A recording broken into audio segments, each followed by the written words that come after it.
Hi, Liyana. Morning. I'm here. Morning. Yeah. Welcome to all the participants.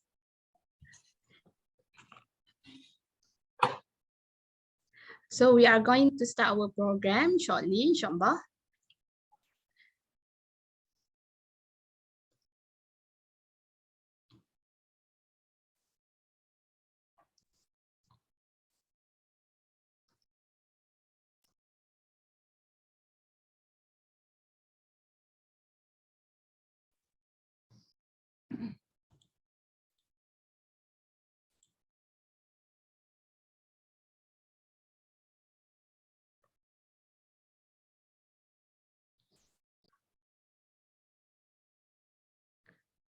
Shall we start now? All right. Respected speaker for today, Mr. Elvin Cheah, Business Manager, Emerald Publishing, academics and researchers, library top management, senior management, head of units, and colleagues from al-Hikmah Library IIUM, officers within IIUM students, ladies and gentlemen, Assalamualaikum warahmatullahi wabarakatuh, and a very good morning to everyone. To gain barakah of our event, let us start with lafaz Bismillahirrahmanirrahim, and let's make doa to Allah to bless our event for today and hope our session will be beneficial to all, inshallah. Before that, I would like to all the participants, please record your attendance by click on the link provided in the chat box, and please be aware that this session is being recorded. So I will give you a few minutes to record your attendance first.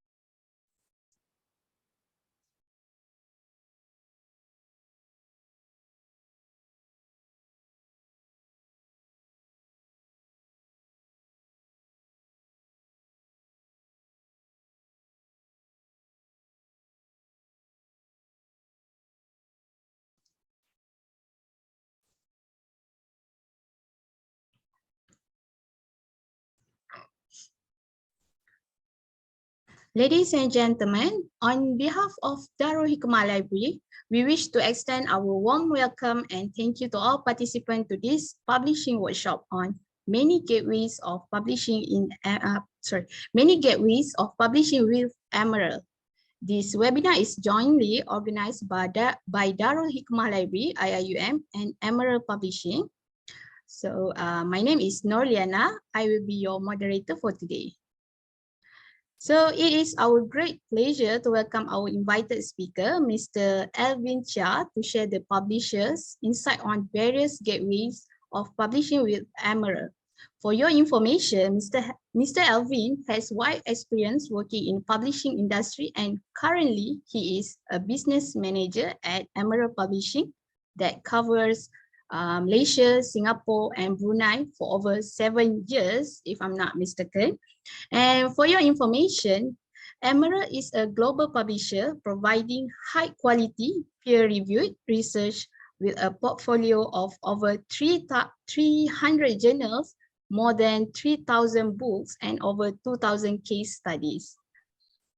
So while listening to Mr. Elvin, you are free to post any question in the chat box, and I will read the question during the Q&A session. So without further ado, I would like to invite our speaker, Mr. Elvin, to deliver his sharing. So the floor is yours, Mr. Elvin. I'm over to you. Okay. Please welcome. All right. Thank you, Liyana, for the opening speech and also welcoming the participants here. All right. Good morning, everyone. My name is Elvin. I am a business manager, which is based in the Malaysia office in Subang Jaya. So first of all, thank you to the IIUM library, especially to Liyana for contacting Emerald to provide resources and also give insights to the participants today on how to understand the publishing process better. All right, so let me start off with my slides. I will off my video because I am actually want to save some bandwidth. I'll off my video, but if you have any questions, please feel free to raise your hand or type it into the chat, and then Liyana will assist me on getting me the questions. Then I can answer that for you. All right. So just give me 1 minute.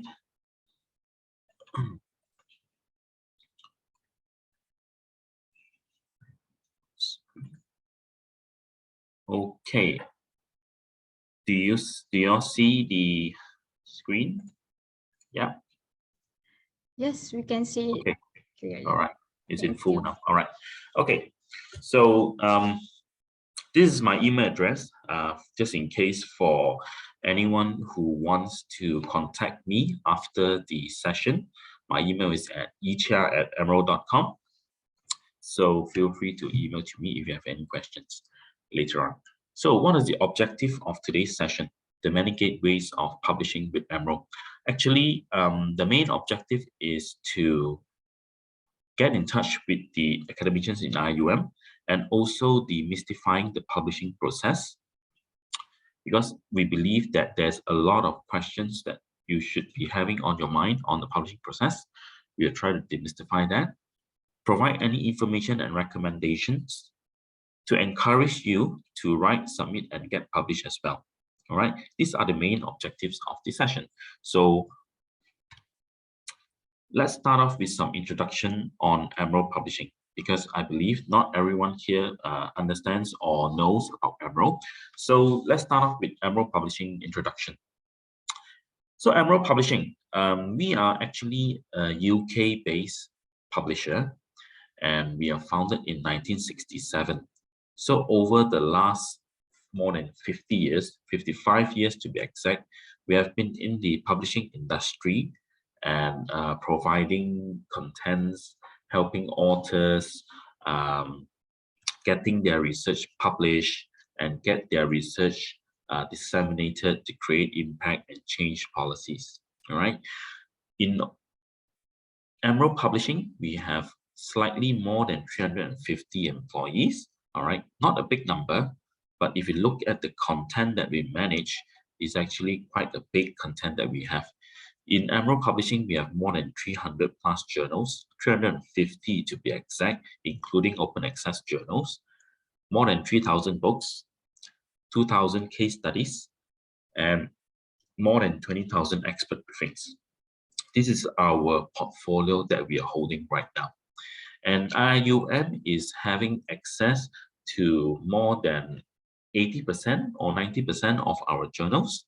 Okay, only about 10-15% which is not being subscribed. But overall, if you search anything in Emerald Publishing Insights platform, you most likely will be able to find the information that you need from the journals edition. All right. In 2020, all right, we have more than 30 million articles being downloaded already. It's average 85,000, more than 85,000 a day. All right, and we have the latest numbers from 2021, which is also saying consistently over 30 million articles being downloaded. All right, this shows the market readership and trust in the users to use Emerald Publishing's content and download them. Okay, I'm going to play a short video to those users who are not familiar. At least this video will show you how we are working closely with editors and authors and what is our latest direction. Okay, I'll try and play the video. If you cannot hear, you have to let me know. Okay, Liyana, tolong ah. All right. All right. Let's see.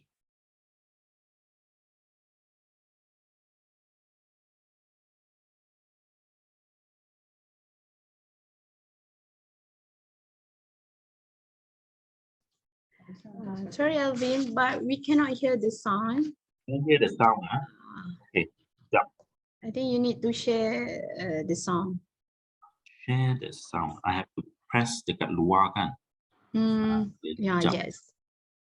Sekejap. Share the sound. Okay. You stop share and then. Okay, then do again lah. Okay. Yes. Boleh, Exactly. boleh. Kejap. Okay, we try first. Sound. Okay, boleh. I see the tick button here already. Okay. Let's try again. Okay, now we can hear it. Thank you.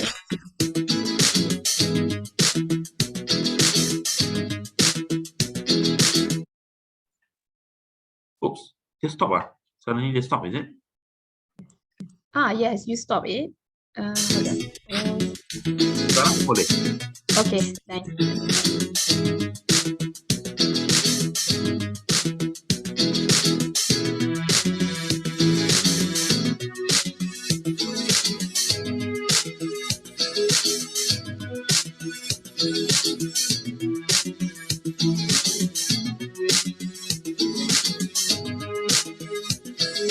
I think it's really important that the work that we do reflects on the real world and the challenges that we as a society face.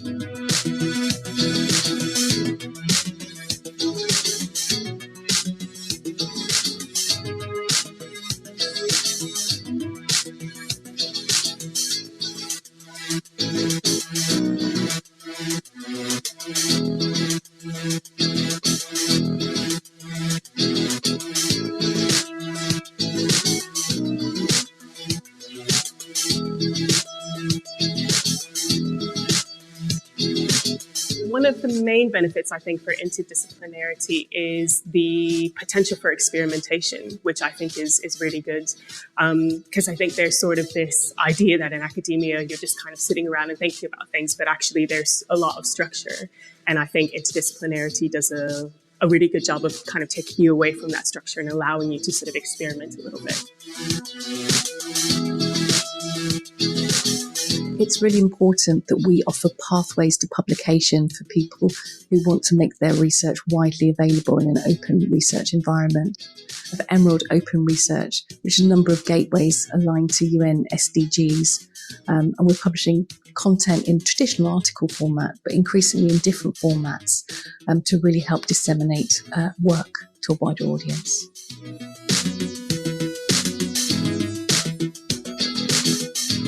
It's really important that we understand the limitations of some of our traditional formats, and we think about new ways that we can help our authors and editors communicate. So we're looking at things like podcasts, we're looking at videos and video interviews. We're also looking at things like infographics. So really ask them, what do they think is important? What would help them understand? What would help them spread their research to a wider audience?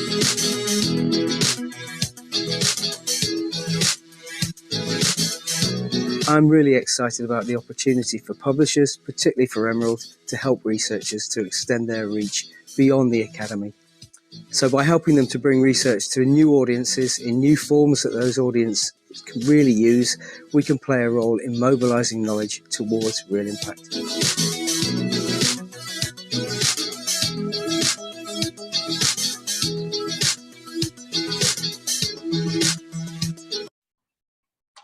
Okay. All right. That was the short video that that we have shared. Hopefully, this will give you a better understanding of what Emerald's direction in publishing as well. And in terms of company background, if you look at the world map here, Malaysia, if you look at it, we are one of the lucky countries that have an office space here in Malaysia. So that's why, like for me, for example, we are able to get closer to the authors and also users in the region, especially in the Southeast Asia, by visiting them more often and providing support like today, where the library is requesting, can we have a publishing process workshop, and then the guide to getting published. Then of course, when we are based here locally, it's much more easier to manage because we don't need to travel. Like for example, if I am managing Singapore, I will need to plan my travel well, and sometimes it's a shame that I need to reject some of the requests to do some workshops in other countries because of the traveling schedule. But in Malaysia, it's much more easier. Okay. Further, with the opening of the pandemic back to the endemic stage where we are allowed to travel. In fact, last week I was in UTP and Unimap to provide the publishing workshop That's why I was working with Liyana on the schedule. We did change a few of the dates to arrange this one. So because of the request, and we are based here locally, we are able to manage it internally and get closer to the users and the library. Okay. So like I've mentioned, we have more than 50 years of heritage, and we grow and we grew from one single journal to the 300+ journals that we have right now. Okay, so we are really focusing on our motto or our direction, which is always bringing research to life. This is one of the main title that we always speak of when we are working with the academicians. Okay, so Emerald Publishing, why we are called a leading and independent and leading specialist publisher? Because the areas that we are covering in Emerald Publishing, actually, if you mention which are the publishers or journals that you publish in when you are in a social sciences or management and business subject area, most likely some of your senior lecturers or academicians will tell you Emerald Publishing is one of them. Because if you talk about specialist publisher, we are one of the specialized publishing part player in the management portfolio. Okay, so besides that, we also diversify. If you look at the right hand side, there are some specialist portfolios. For example, health and social care, which is one of the areas that UIA offers as well, because I know you do have a medical and nursing faculty. Education as well is one of our specialty. Library studies, which is one of the few IPTAs that is offering library sciences to users, and engineering as well. So if you look at it, we are consider ourselves more to a multidiscipline publisher already, rather than just a management publisher and social sciences publisher. Okay, so moving forward, these are some informations that we would like to highlight. And if you look at the one that we have just circled there, in terms of research quality, journals quality as well, we are proud to say that we have more than 300 journals or 300 journals that is receiving a Scopus Guide score already. So if you look at it, we have 309 journals. Besides open access, we have 309 journals and 300 already indexed in Scopus with a site score. So it's about 97% already. So if one of your criteria is to publish at a Scopus index journal, so Emerald might be one of your target choices to publish at. All right. Besides that, we also have 92 journals being accepted in JCR with impact factor, and 201 journals already listed in the ESCI. ESCI stands for Emerging Sources Citation Index. Okay, it's one of the ranking matrices that is available in the publishing industry. So I will explain this a little bit further in the next few slides. In terms of connection and the communities that we serve, last year alone, Emerald Journals have already represented the work of more than 53,000 authors from 152 countries. So looking at numbers is actually quite a big number there. We also are happy to inform everyone that all our journals are actually double-blind peer reviewed, all right, and they are supported by more than 15,000 advisory board members, right? So double-blind review means the authors, when they submit their article into the journal, the reviewers will not know who they are, and the authors will not know who has reviewed their paper. This is to ensure there's no biasness and maintain the quality of the journal. Okay. So we are looking at more than 14,700 articles being published in 2021, which is an increase from 2021 as well. 2022, we're expecting 14,700 articles, and from 309 active subscription journals. Okay.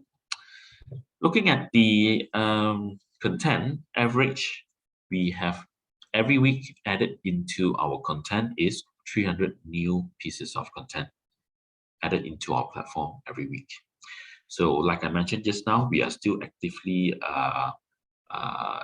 annually maintaining more than 30 million downloads from the users worldwide every year. Okay.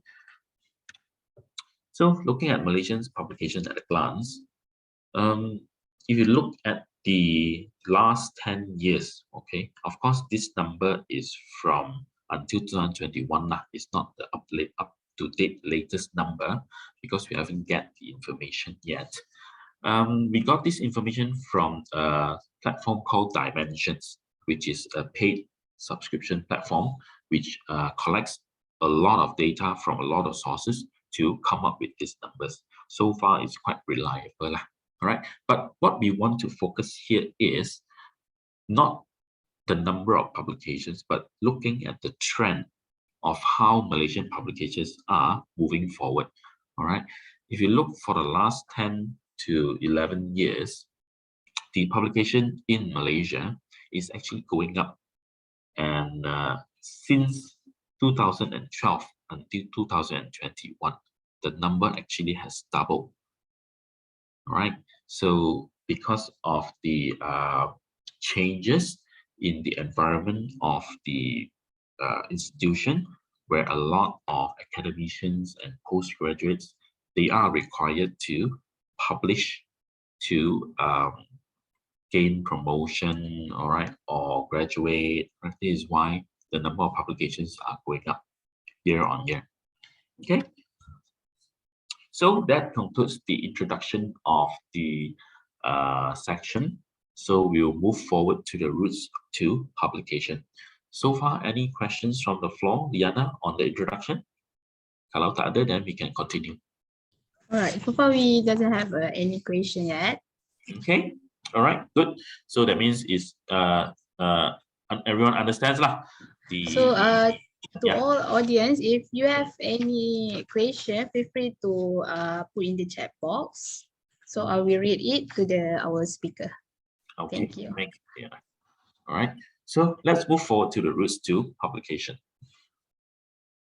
Basically, we have 4 areas of publication here, but we will concentrate on 3 sections, which is the journal, which is more of the important part of majority of the session today. We will also touch on how you can publish a book as one of your publication, as well as case studies collection. All right, coming up with a teaching case and publishing it in the Emerald platform. Okay, we have the Emerald Open Research, which is more concentrating on open access, and because we believe in the Malaysian market, the open access requirement is still not very, how do I say, not very, not a compulsory criteria. So we are not going to put our attention to it that much first. But if you do have any questions on open access, on Emerald Open Research, please do voice it out to me later. Okay. So before we move to the sections of the journals, books, and case studies, the users, they will need to know what is a publishing journey. Because when you are publishing in the process, you will need to know what are the stages and what does it do in the journey, so that whenever people ask you, or academicians or editors or your supervisor asks you, hey, how is your publishing? Which stage are you in? At least you know where you are, and you know the right jargons to talk to them.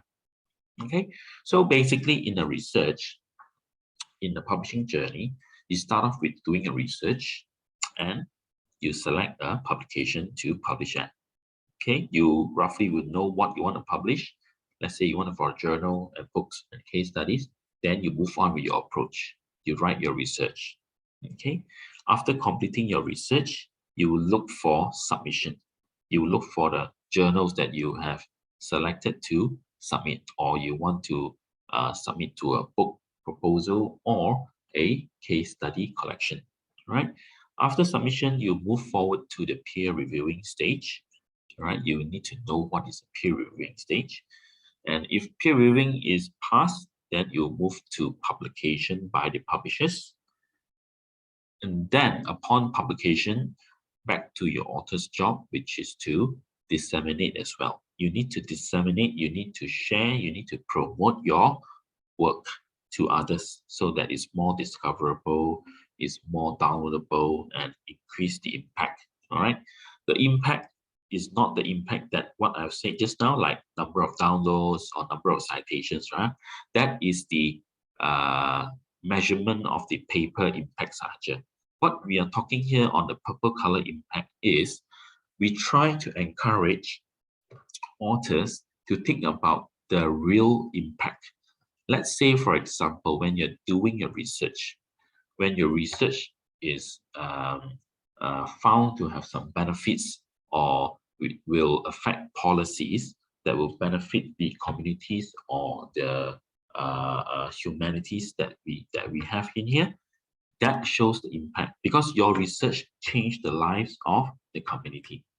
All right. A lot of academicians are targeting impacts like, oh, the number of downloads thingy, the number of citations is high, that already have an impact. But that doesn't mean it changes the policy or it changes the lives of the communities that we serve. Okay, the impact that we are targeting here is, for example, let's say I do up with research is regarding a mobile payment, for example. All right, like dulu, last time we don't have this mobile payment, right? But after this research, we have a lot of options on mobile payments. For example, now we have like Touch and Go, what else? Boost, Grab Pay. All right. Last time we don't have all this. We have credit card only, right? So what was the real impact of a research, let's say, that created all these mobile payments from a non-mobile payment option like Grab Pay, Touch and Go, and also a Boost? Now the impact was we have made life easier for the consumers and for the business owners, where a lot of transactions are done online. All right. And some of the benefits are that you don't have to take cash anymore. It's more secure. Your money will not get lost. And you forgot where you put your money. It happens. All right. So these are the real impact that we are talking about, not just number of downloads and just citations only. Okay. So keep that in mind. If you are trying to do a research, try to think of the impact that you want to achieve. Okay. So before we go there, why do we want to publish? Does any one of you have ever thought about this question? Actually, when I was in UTP and UNIMED last week, it was more to a physical session. All right. So during those sessions, I actually really missed those sessions from the last 2 years because I'm able to interact more actively with the crowd. So usually when I reach this slide, I'll actually ask the users. So I'll ask, what can you give me? Just sharing what is your opinion on why you want to publish. Right. But now online, for the last 2 years, I cannot ask because usually the audience will be a bit quiet. All right. So I really miss the physical classes. So I'm looking forward for more physical class in the future. Okay. So basically, why we want to publish.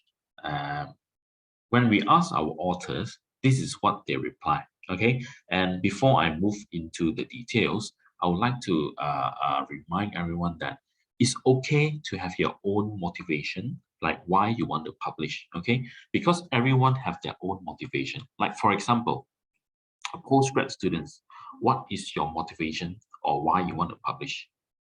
It's one of your criteria to graduate, right? You need to publish before you graduate for postgrad students. So that's your motivation, right? So, or most of your target will be just want to publish only, right? But for academicians, early researchers, what is your motivation? Oh, I want build my name. I want to increase my more discoverable on my profile. I want people to know that I'm an expert in this area. Right? This might be your objective. All right. What about certain academicians or senior lecturers or senior researchers? Oh, I publish because I just want to hit my KPI. All right, and go for promotion. Okay, there's no shame about it. You don't have to be ashamed to admit that this is your motivation. Okay, because that's how the KPI works. Okay, so when we ask our authors, 85% says that it's because of peer recognition. They want people to know that they are an expert in that area. Okay, 80% says it's career advancement. Oh, I want to publish because I want to move up the ladder. I want to be a professor. I want to be a senior professor. That is your target, right? 70% says is due to subject development, which is more to sharing of knowledge and experience to the targeted audience, all right, to make that subject area information widely available to everyone. Sharing basically is just to share. Oh, my research is beneficial, so I share this and I do this research. Okay, so half of them will say, oh, a lot of the time, 50% is because of promotion only. All right, this is my KPI. I need to hit it. If not, I will not get an increment or move to the next stage of my career. Okay, so depending on which category you are, your motivation should be different. And when your motivation is different, it will affect how you select your journal. Okay, so moving on to the journals area, we'll go to how to select your journal. All right. When you are choosing a journal, you need to put in some effort, and usually we call it an investment decision because you need to spend some time and some effort to choose the right journal, and not just like, oh, what is the list of journal we have? This few journal. Okay lah, we select this few journal. Not like that. If you select journals like that based on the title and based on recommendation only, most of the time you are choosing the wrong journal. And when you choose a wrong journal, you waste a lot of time, because when the feedback comes back, like at least 3 to 4 months on average, you get the news, oh, you're rejected. So you wasted that 3 to 4 months. Okay, so choosing a right journal, you starting off has to be very, very important, because once you select the wrong journal, you're on the wrong foot to start already. Okay, so when you're selecting a journal, a lot of factors you need to consider, right? So is that journal an international journal, or just a local journal, or is it an international society journal? What is the likelihood of acceptance? What is the time frame from submission to publication? Right? You need to find out all these things. What type of paper does the journal accept? You need to check as well, because sometimes the paper or the research that you're doing does not suit the journal. Okay, do you have an open access mandate? I believe in Malaysia we still don't have yet. So, but still you need to check. Okay, sometimes you never know. They might change the direction, and then they didn't inform the users, and then they got caught, right? Because some of the institutions that I cover, they do have starting to have some open access mandate already. Okay. When you're choosing a journal, you need to be political and strategic, all right? And you need to develop a political publication strategy, all right? Why? Because, for example, let's say you are targeting a top-ranked journal, all right? You want to publish at a top-ranked journal, but you have not published before.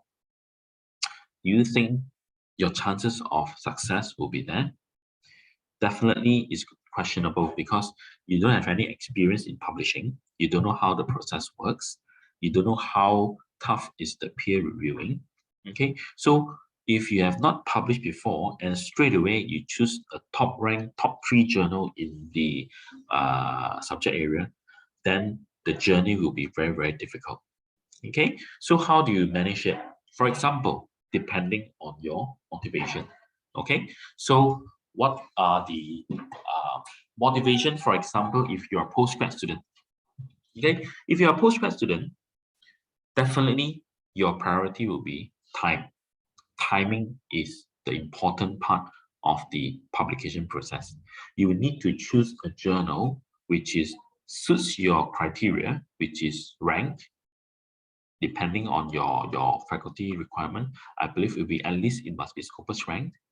All right, and at least is a low rank journal, at least it's a ranked journal that suits your criteria. Okay, because why we advise you to choose a lower ranked journal, which is still a ranked journal, okay, is because for postgrad students, when you have a time frame limit, you choose a higher rank or top rank journal, the waiting time will be longer. So sometimes the time to wait is longer than the time that you have for you to graduate. Okay, because top rank journals, a lot of people would want to submit their paper there, and automatically the queue to wait will be longer. All right, so we strongly encourage you to go for a lower rank, which is still a ranked journal, to target if you're publishing for the first time for postgrad students. Okay, but of course, if you feel your paper can go to the top ranked journal and you're very, very confident, then by all means go ahead.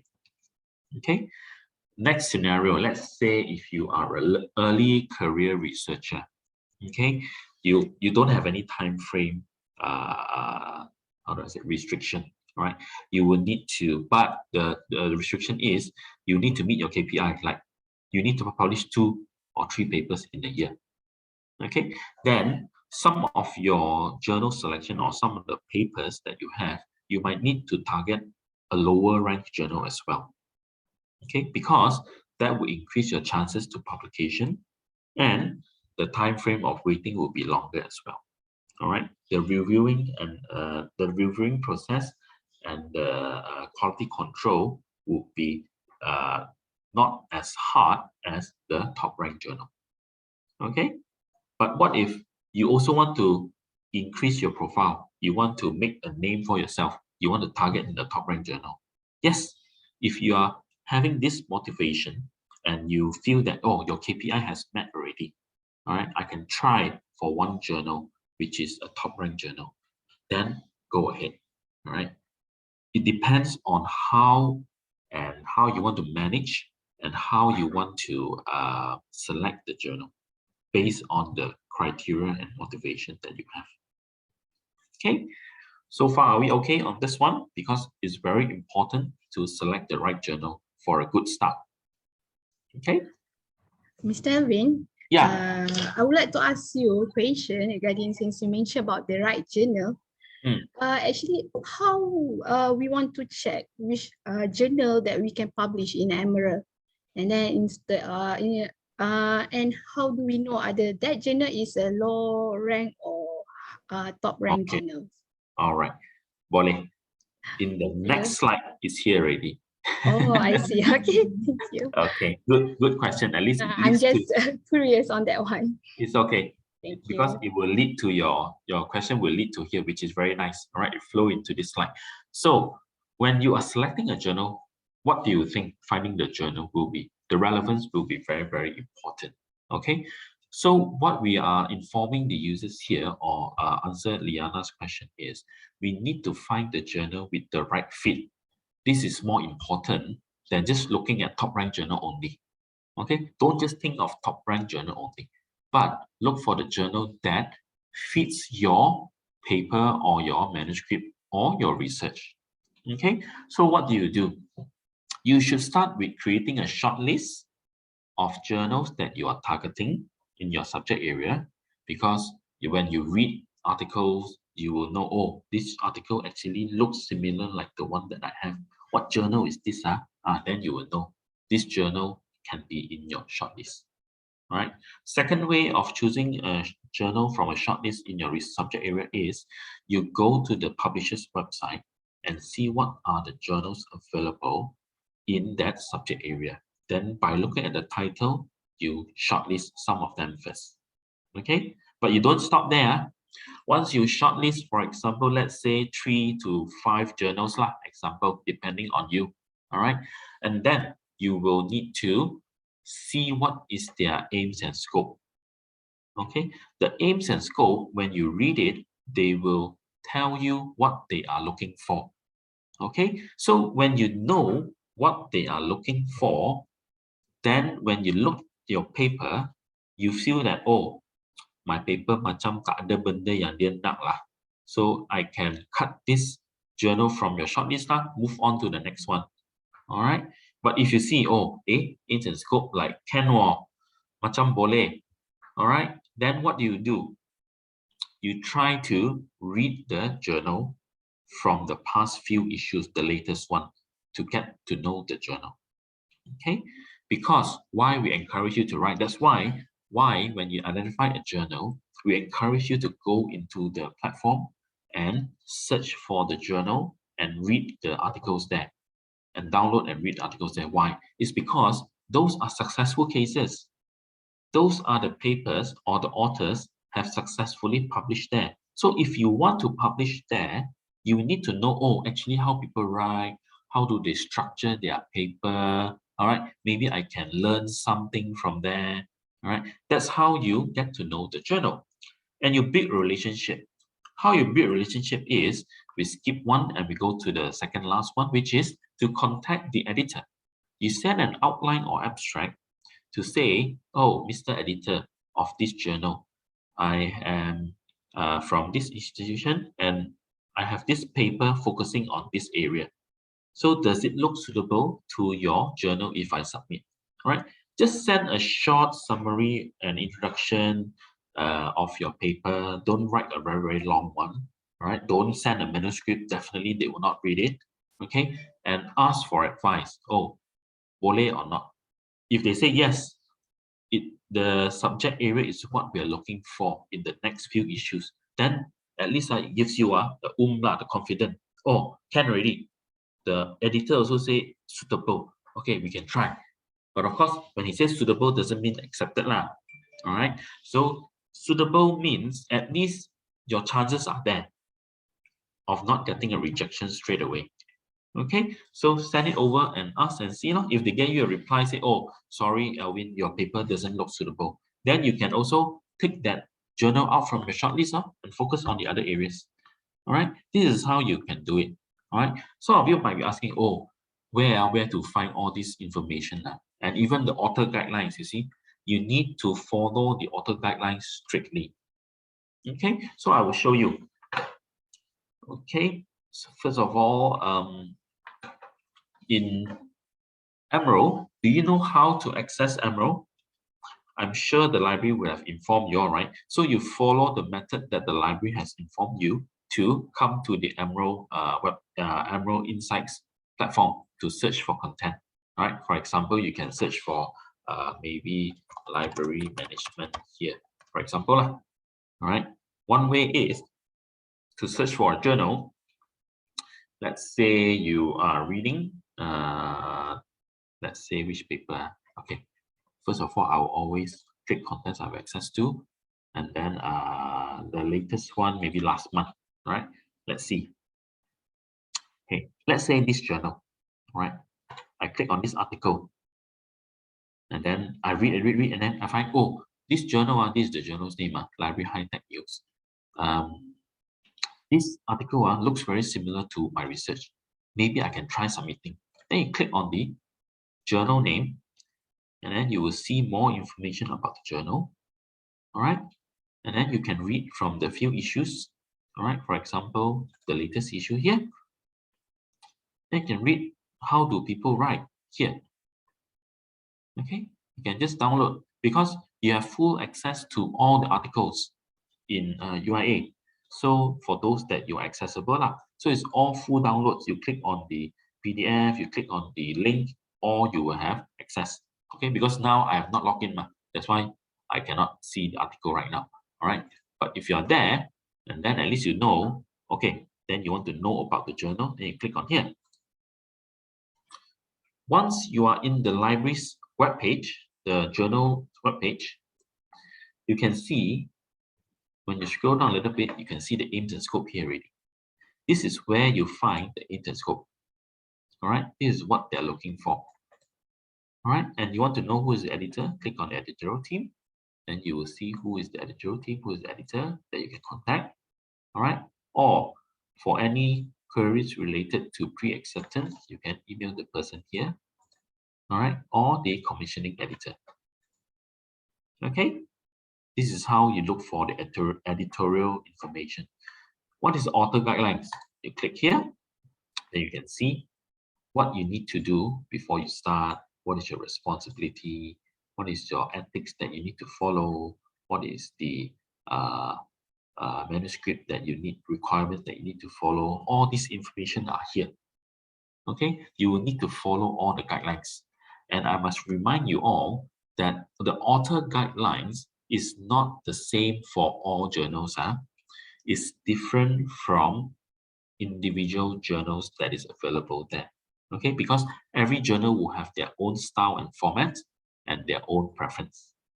Okay, and if you want to know, oh, this journal suitable lah, everything nice, but how about index and ranking? Then you check here lah. Index and ranking is here. You click on index and ranking, then you will see, oh, it at least is with Scopus. It meets my criteria. Oh, then I can confidently submit that. Okay, that is one method of looking for the journal. What is another method? Okay, go back to your home page here.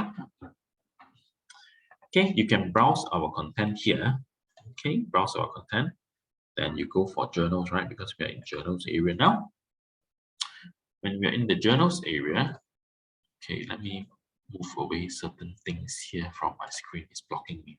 Okay, under the books and journals here, you scroll down a little bit, you will see now it's showing you books and journals.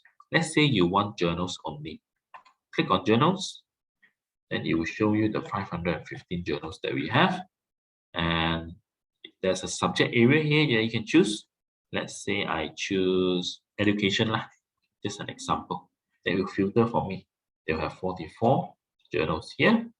And let's say I choose Asian Education and Developmental Studies. Okay, and then I view the journal. So from here, same thing. You can read the latest issue here when you click on here, or you want to go straight to the journal information. You can go about the journal or write for this journal. It's the same. It will lead you to the same page. Okay, so aims and scope, scroll down a little bit, and you will see what are they looking for. What are the key topics for submission they are looking for? It's all here. All right, that's how you see the aims and scope. And then the editorial team, you will see who is the editor. You can contact by email, or you want to contact the Emerald Publishing Commissioning Editor also can. All right. Guidelines, you see, it's different now. Okay, and one thing that I need to share is in Emerald, we practice format in abstract called structured abstract here. You see, all our abstracts are in point form or subheadings. Okay, for an example, let me show you. In other publishers, usually the abstract is in paragraph, right? In how do I say? In a few paragraphs, then you need to search for it, right? But in Emerald, you see the abstract is like point form. Okay, what is the purpose? What is the finding? What is the methodology? All right, then you don't need to find lah. You don't need to read the whole paragraph, the whole page. Then you look for the finding. Sometimes you can't even find the purpose or the findings after reading. But in Emerald, we put it straightforward. That's why a lot of users like to use our articles. Okay, all our articles, we have to follow this format. Okay, so that's how you get the guidelines. And ranking here, let's check for the ranking, is with site score 1.3 and Scopus 2.1. Okay, what about how do I say? What about the impact factor journal? Because that tool doesn't have an impact factor. Let me choose one that has. Okay, just hold on. Okay, this one, education and training. Okay, we go for education and training, and then we go for the right for this journal, and then you see index and ranking here. Click on it. You see it has impact factor here. Okay, if they have, they will show here. If they don't have impact factor, they will not show. All right, understand? Good. Okay, back to this slide. So if there's no question, let's move on. So when you're selecting your journal, all right, you need to know whether the journal is reputable or not. All right, you need to ask yourself, is the journal reputable? What shows that the journal is reputable, right? Indications like it is from a well-known publisher, right? Like Emerald, Science Direct, Elsevier, Wiley, Taylor and Francis. These are names of publishers that is well-known, all right?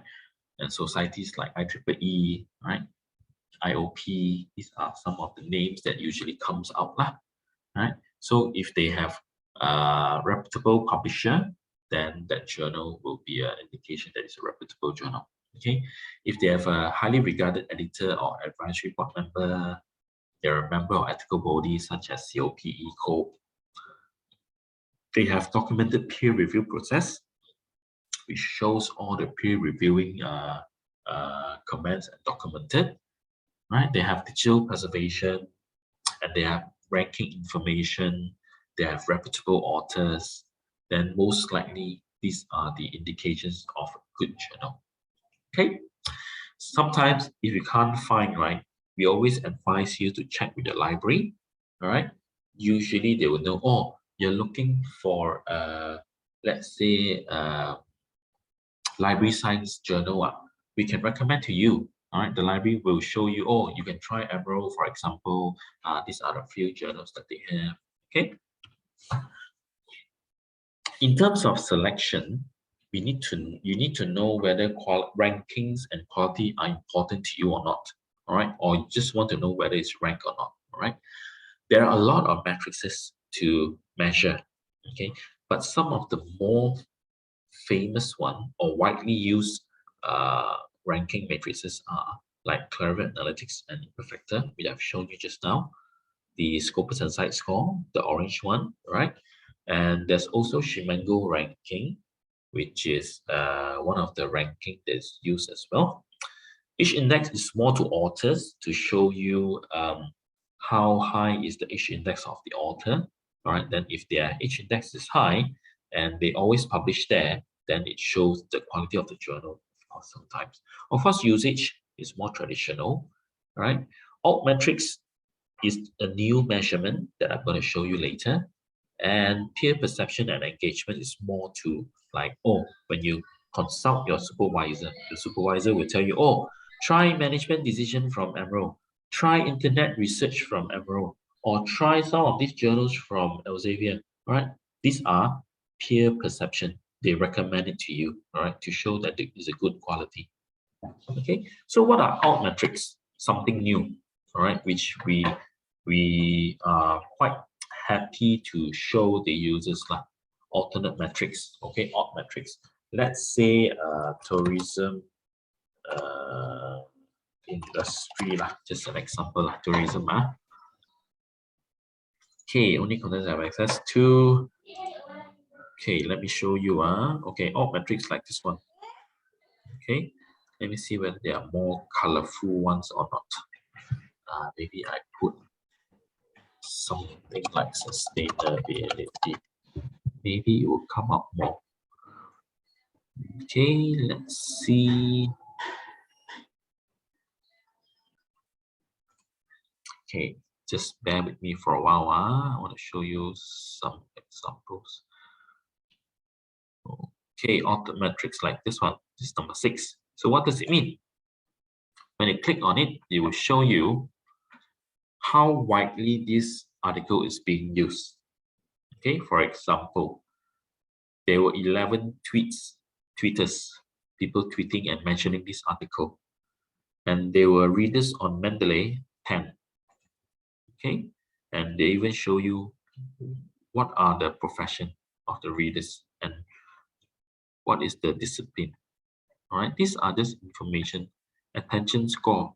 All right, there's an attention score of 6. Why? Because it comes output from a journal of intelligence agent in business, number 2 out of 46 outputs.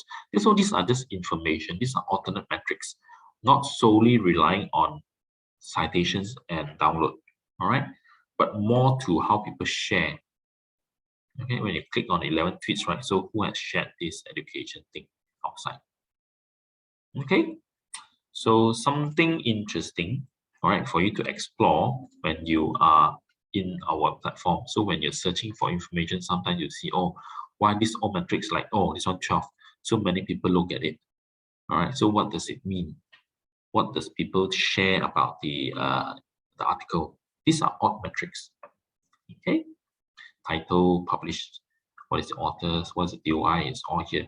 And where were they tweeted, like here in Pakistan, Germany, France 2, Canada, US 1, okay? These are just alternate metrics to show the quality. Okay, feel free to explore. It's something new.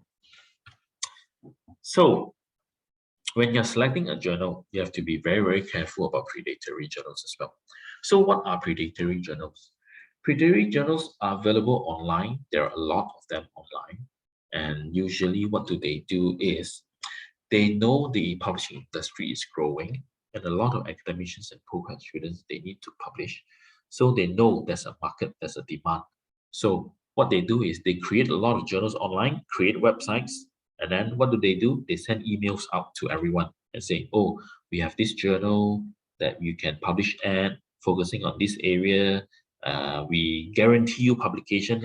All you need to do is you pay us like 800 or 1,000 US dollar. Then we will guarantee publication and publish it for you next year. Okay, so all these are promises that they will do, but is usually not being provided as the end result that you need. These are all predatory journals. They just want your money. Okay, so they will just accept your money, you publish there, and then nobody will look at that article. All right, these are all predatory journals which you want to avoid, because after you've paid and published there, and then after your faculty doesn't recognize, so what do? You waste a lot of time, effort, and also your money this time. Okay, so be very, very careful. So if you heard of organizations that you've never heard before, always double check whether they are genuine or not. Guaranteed publication, when they mention to you, is always a red alert. Usually good journals, reputable journals, 99.9%, they will not mention to you guaranteed publication, right? Because it still needs to go through a peer review process. Okay, so obviously predatory journals have no documented peer review process. And also the journal's name, usually, which is a red alert to you, is the names of the journal is a very long name and very broad name. For example, just the examples that I've shown you just now, like Asian Education and Studies, Internet Research, high-tech library, these are very specific journal names, right? But if you see names, they're like International Journal of Management, Engineering, Computer Science, and Health Social Care. Usually, you see such a long name, then it's a red alert to you, because journals, if they are focusing on a specific area, they will not involve so many subject areas. Okay, all right. So always check before you submit if you don't know whether they are genuine or not. Okay, if you don't know they are from reputable publishers. Okay. So how do you avoid rejection? Okay.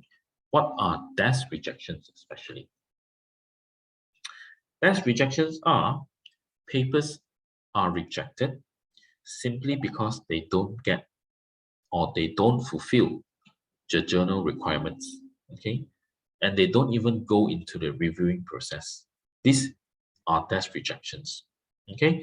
To put it more into a simple way, when you submit your journal, your article to a journal, there is a person which we call the content editor. He will be the gatekeeper. It's like, okay, there are so many submissions, right? So if I am the content editor, I will check the submission one by one, not their content. I will check their guidelines. I will check their structure of the paper. I will check their aims and scope, whether it fits our aims and scope or not. All right. If they don't pass this test, we will just email back to the author and say, sorry, your paper is rejected because it did not follow the guidelines, because it does not fit our journal. It's desk rejected. Okay, what it means is the paper does not even reach the editor. The paper is rejected at the content editor stage. So even reviewers haven't even looked at your paper. It's being rejected already. Okay, so we feel that all this can be avoided if you follow some of these steps. Okay, which is the first one. You identify the right journal. Okay, that's why we emphasize at the beginning stage already. When you start off wrongly, you didn't identify the right journal, then most likely you'll get a test rejection. Okay, read. That is where we also emphasize you read at least 1 or 2 issues of the latest publication. All right, visit the library to say, oh, this journal in Emerald, I want to access. How do I access? I'm sure you know already by now lah. If you go to library portal, go to the easy proxy and then just log in, then you can access the Emerald journal already, for example. Then read, download and read is okay one, because you don't have any restriction. You can download unlimited times from unlimited journals to read. Okay, find out where to submit as well. Okay, for example, Emerald uses a Scholar One manuscript submission system. Okay, and you set an outline. If you follow these steps, then your test rejection rate will be lower. Okay, send an outline. Remember, what does it mean? Contact the editor and say, oh, I have this paper. Can I submit to your journal? You may see their response. Okay, where to submit? All right, some of you might ask, oh, where to submit? I really don't know. For example, a lot of people nowadays, they are still ignoring the importance of where to submit, because the editors are still getting emails with manuscripts, which is not what they want. When they see these kind of emails, they will just reject straight away. They don't even read it. Okay, so because they have a system, they need to follow the queue in the platform of the submission system. So for example, let's say I want manage. Okay, sorry, marketing. All right, look for a journal in marketing. Let's say, for example, European.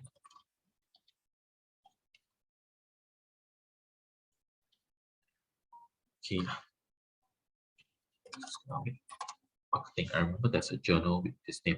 Yeah, this journal of Islamic marketing, for example.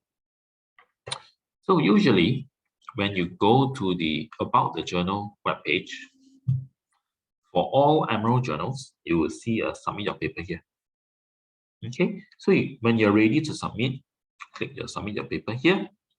Then it will redirect you to the page. Okay, this paper pal is just a third-party platform which is not owned by Emerald. We are just partnering with them. They only provide like check your manuscript lah. All right, but of course you need to pay. Right, it's up to you whether you want to do it or not. All right, but we don't force you to do it. Okay, if you want to ignore it, I would just advise you to just continue the submission step.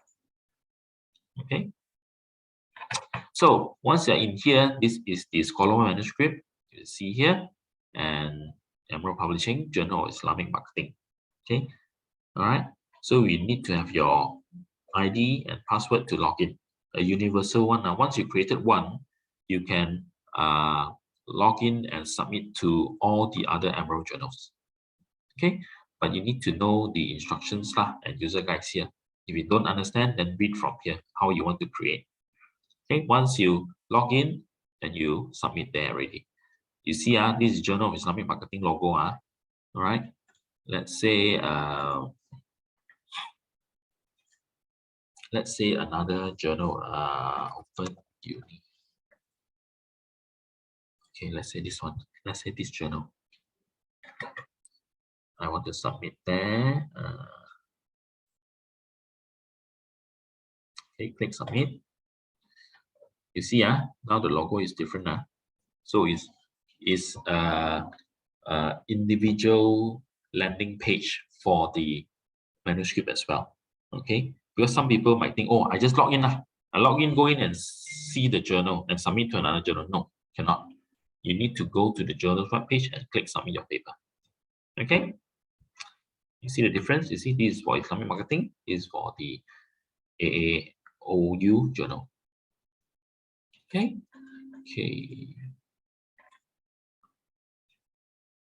Next.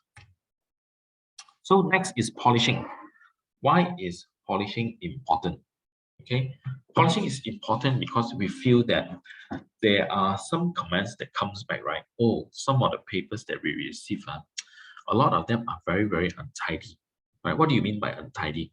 Untidy is like, oh, grammar is not correct, spelling is wrong, punctuation is wrong. They did not check for all these small little errors, all right, typo errors. Let's say if they have any statistic or data, right, the content is not accurate or not, how do I say, incomplete lah. All right. If you are doing any references, if you are doing any citation, it's not accurate or complete as well. And then they always rely on the spelling checker. Okay, so don't try to avoid all these mistakes, because it's a very normal thing lah. Because when the editors, let's say, put yourself in their shoe. If I receive a paper, oh, this paper so untidy, so many mistake one, right? And then you receive a paper when you're reviewing, you see, oh, this paper are very tidy, very clean, guidelines will follow, looks like no error or the typo or grammar, right? When you are marking the paper, let's say put yourself in the shoe, I will mark that paper more happily, right? Rather than the untidy one. Untidy one makes me like, yo, why so many mistake one? This small mistake, even though it's just one S or like wrong typo error, it will make me feel, oh, I don't feel like marking this paper already. Reject lah, right? Sometimes it happens, human behavior, man, right? You never know. So we try to avoid that, right? That's why we ask the authors, try to do some polishing before you submit. So how do we do it more effectively? Yourself, is very hard for you to do it because you have already seen the paper for so many times and so long already for the last few months. Inside out, the paper you will know where already. So usually these small little errors, you will not notice it. Try looking for someone, maybe your friend or your colleague that you can trust, and you show the draft to them, which they really, really read lah. All right, you must trust them to read. Okay, then ask them the feedback. Oh, how do you think? What do you think of the paper? Oh, I read already, okay, but I feel here like grammar error, and I find some spelling error here. Usually, the person who has not read it before, they will be the first one to spot all these errors for you, these small little errors. Okay, so try to do some polishing before you submit, because let's say example, you are rejected because of all these mistakes, we feel that it's not worth your wait, 3 to 4 months at least, and then you come back, you comment, oh, your paper looks untidy, please resubmit, please redo and resubmit. Then it's not your content that is the problem, it's the untidiness of the paper that gets you rejected. So we feel that it's not worth the wait, all your effort as well. Okay. So moving on to the peer reviewing workflow, the publishing process, you need to understand the process of peer reviewing as well, because a lot of questions will come back. Hey, why so long one? Why I've submitted 2 months already, no news one? All right, this is why, because of the process. We trust this process, and it has been there for a long, long time. That's why the how do I say, the long waiting time is there. Okay, and how long does it take? So by understanding the workflow, for example, when an author submits, there'll be a publisher to check. All right, the publisher check is the stage where the gatekeeper, they will check for all your aims and scope. All right, see whether it's okay or not, or that's rejection. If okay, then we go to the editor. Then editor will go to the reviewer to review. If it's okay, you will go to editor decision to accept, revise, or reject. Okay, and then if it's accepted, you will go to production, and you go to publication as the last stage. Okay, and how long does it take? You see, for that review, you take easily 2 weeks. Okay, inviting a reviewer will need at least 1 or 2 weeks more. And if it's sent to the reviewer is given 6 to 8 weeks to review. Okay, and after reviewing, the editor has 2 weeks to decide whether to accept or reject or revise. So if you look at the timeline that we mentioned just now, ideally from submission to review feedback is 3 to 4 months at least. Okay, this is just an average. Okay, there are some cases where I've heard, oh, Elvin, I submitted, and then 2 months later, it came back already to ask me to do a revision. Oh, 2 months, I said that's very fast. Okay, all right. This could happen because maybe the reviewer is effective, they were free and do the reviewing quickly. All right, and the response time is quicker. But some cases are, oh, Elvin, I wait 6 to 8 months already, still no news. Then I ask them why. Oh, because I submit to this top rank A listed journal lah. I say, of course lah. If you submit to a high rank journal, then definitely you have to wait because a normal journal also need to wait 3 to 4 months. If it's a high rank journal, there'll be more papers waiting in queue in the system. So by the time it reaches your paper, it will take at least 6 to 8 months long, I say. Then he said, yeah, lor, but no choice lah. I need to improve my profile. I need to submit there lah, to show that my presence is there if my paper is published there. I say, good lah, then just wait for it. At least they know, they understand, right? Then you don't have to be anxiety all the while. Because some people is like that one, if they don't know this process, I will say, hey, 1 month already, what happened? No, this one can check with the editor. Then after that, pass another 2 weeks, then check with supervisor. Supervisor, I submit 1.5 months already, no news one. Then next week, check with the supervisor again. How 2 months already? Should I check? So if you understand this process, then you will not put pressure to yourself and you won't be anxious. Okay, when you know, oh, I submit to this low rank journal, okay lah, at least I know 2 to 3 months have to wait one. So I don't chase and follow up so frequently. All right, maybe after the 3rd month, then you see, oh, maybe it's time to do a quick check. Then can lah. At least that 2 to 3 months, you don't have to be so worried. Okay. All right, understanding the flow and how it works is important as well. So what are the reasons for rejection? When you know the reasons for rejection, then you try to avoid law, right? So what are the main reasons for rejection? You see, not following instructions, especially on author guidelines. So if you don't follow their format, the guidelines, definitely they'll reject you because every journal have their own style, right? They want to standardize everything that is published there. That's why they have the guidelines for you to follow. Okay, incorporate to the journal scope. It means the aims and scope is not ngam. It does not fit their journal's aims and scope. Okay, quality, I think that's very straightforward. They feel that it's not a good quality paper. Paper motivation is weak. Paper motivation is weak. It means, okay, your paper is good, but it does not give me extra reason to accept your paper. It's like I already have all this in my journal already, this information. Why I still need to accept you? Right? This is why the paper motivation is weak. Insufficient contribution to the field, it means it feels that almost related to the previous point. If I accept your paper, also like nothing would happen. You will not increase my journal's performance. So never mind, we skip. Right? This is the reasons for rejection. Okay, when you know some of these reasons, then you try to avoid it. Right? Make your paper more interesting. Okay, and why people need to accept your paper. All right. Okay, what makes a good paper, and what are they looking for? You see, the first one they are looking for is the aims and scope of the journal, which is very, very important. That's why in the first few slides I highlighted, start properly, then you will not have a decision that is not favorable to you. So originality, relevance, and existence to existing knowledge. Research methodology, make sure they are valid and objective. Structure and clarity of writing, the quality of writing must be good. Any arguments, it must be sound and logical, right? Good title, keywords, well-written abstract, this is what they're looking for.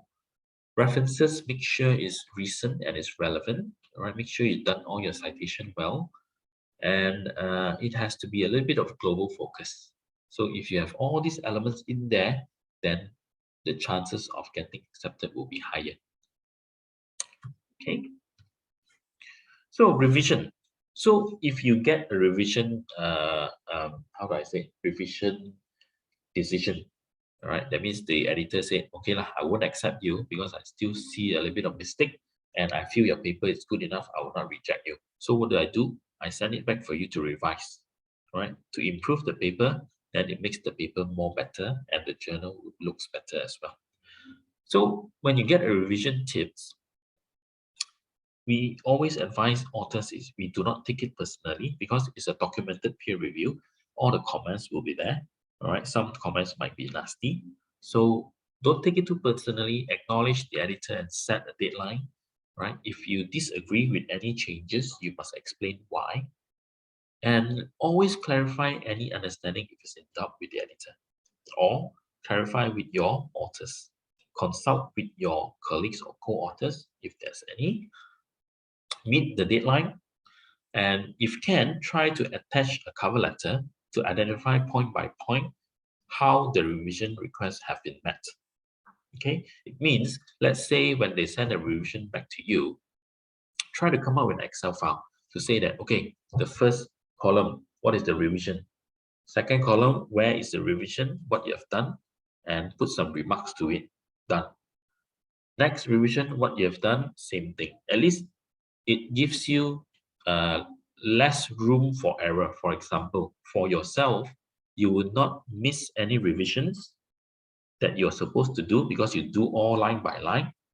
And to the editor, it's much more easier for him because he will know, okay, I've asked him to do this, where do I find it, which page, what remark he has done. Okay, he's done it already. Okay, quickly mark his paper and move on. All right, this will improve the time of the process. Okay. So any questions so far from the journals? We have completed the section on journals, and then we will move on to the books. I see a chat here. Okay, there is a question, right, from Putri. Maybe I can address that now. Even Mr. Elvin, even though we will not know who are the reviewers, but can we know who are the team or reviewers in general, their background, how long is the time given to do amendments after review, what happens if not able to submit amendments within the given time frame? Okay, one by one. Okay, you will not know who the reviewers are because it's double-blind peer review. If you know who the reviewers are, we are afraid that, oh, you might contact the reviewer and say, that's my friend. All right. No, Liyana is a reviewer of this journal. Okay lah, SMS, WhatsApp lah. Call Liyana, my paper is there. Don't be so strict lah, like that. Cannot lah, right? If you know the reviewers, then you contact them, then you influence the decision, right? That's why you never know, right? But in general, all the reviewers that are being selected by the editor is a trusted pool of reviewers in their subject field. Okay, the reviewers will also, we trust them to be ethical enough. If they feel that, oh, this paper is not my subject area, I will reject this review and pass it to another reviewer. Then the editor would choose another reviewer. Okay, these are good reviewers. Okay, and how long is given to do amendments after the review? Depending. All right, you will need, that's why in my slide just now, you need to know who is the editor. Okay, and they ask you to revise, right? See whether they give you any deadline or not. If they give you a deadline, then you follow. If they didn't give you a deadline, then you ask for it. Okay, and lastly, if you feel that, oh, you feel that the deadline given is not enough, right? Then you can write to the editor. I say, oh, why you think it's not enough? Maybe your co-author's not available. That section is managed by him. Maybe he's, let's say, for example, on emergency leave, all right, or hospitalized, for example. He needs to come back, only can do this. You must explain that. I'm sure the editor will understand. Okay. And then, next question. I think Putri. Okay, so far. Mr. Elvin, we have another question here. Yeah. By Udin. Muhammad Udin. Okay. The question is, should I review or edit by an editor before submission to the journal? Okay, should I review or edit by an editor before submission to the journal? I don't really understand what it wants. Review editor sebelum submission or edit by reviewer submission. So all I can say is, before you submit, you can check who is the editor. All right, you can see their profile. I'm sure if they are a chief editor already, when you type their name all their profile will come up, all their publication will come up, all their background will come up. Okay, maybe you want to see whether it's a good editor or not. All right. Of course, you will know who the editor, but you will not know who the reviewer might. Right? Okay, you can always check if you want. And I think there's one more. Let me take it up before I move on to the book section. Mr. Elvin, if we want to submit the outline or abstract of our research, do we need to go through the manuscript system or just email the journal editor or commission editor? Okay, to me, if you want to ask whether the journal looks suitable or not, you can email to the editor or commissioning editor first to ask, because no point going through the details after they reply to you, oh, it's not suitable, right? It's better to check with them first. Okay, ke boleh, or okay or not. If okay, then all right, then you proceed to go through all the guidelines. All right, but aim and scope you need to read first. That will save you time. If you read the aim and scope, you feel is not suitable, then no need to email already even. Okay. Okay. I think that's about all, right? Liyana, ada lagi? I think we can proceed for the next. Okay. All right. Okay, let's proceed. If you have any more questions, just keep it typing into the chat. I will look at it at the next section. Okay, and Liyana will tolong saya juga. All right, books. When we are here in the books area, this is one of the pathways that we also offer to authors in the region to go for books publication if they are required to.